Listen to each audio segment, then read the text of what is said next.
At ilagay tayo nating mag-absorb, no?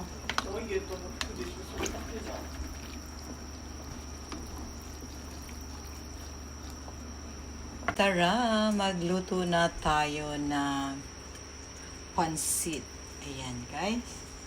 Yun ang ating ingredients. Meron tayong liver ng manok, pork, of course, pansit, bihon, sutanghon, at meron tayong kamabuko. Ayan.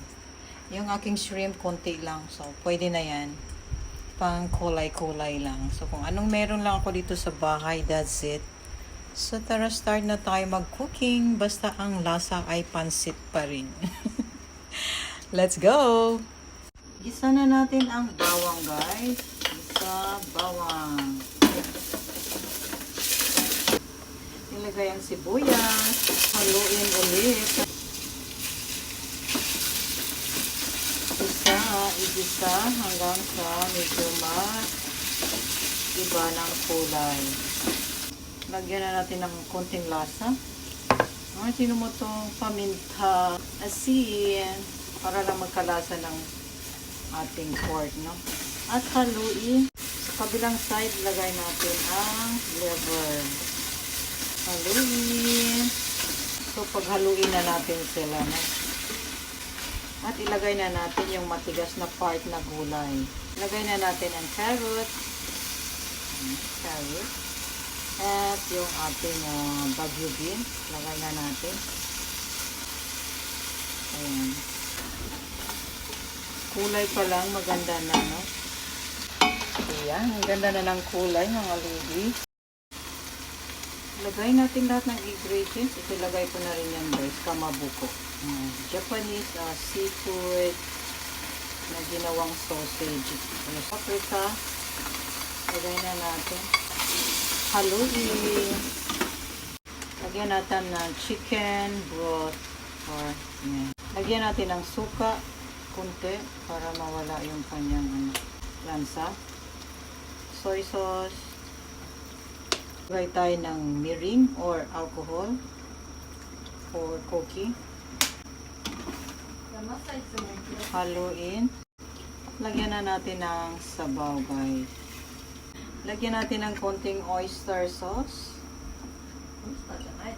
Para malaman natin kung ano ang lasa ng ating sabaw ng pansit. Tikman.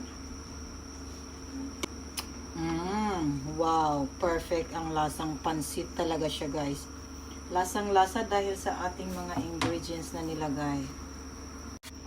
Luto na siya, mga lodi ko. So, hindi na natin kailangang i-overcook ang ating mga vegetables. So, ilagay na natin ang cabbage.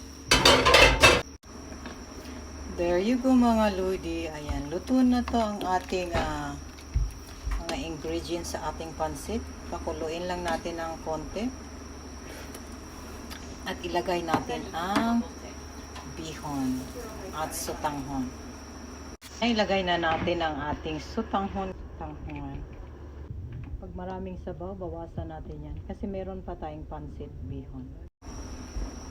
At ilagay na rin natin ang pansit bihon. Hintayin lang natin maluto ang ating noodles. Hintayin natin mag-absorb, no?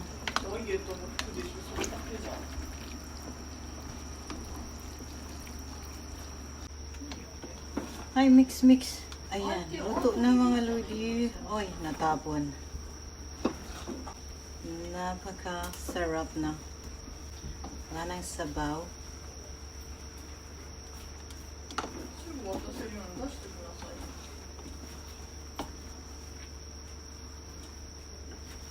Kain na tayo.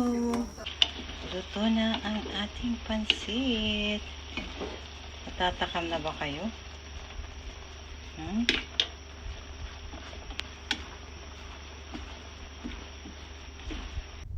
Tara, luto na ang ating pansit, guys.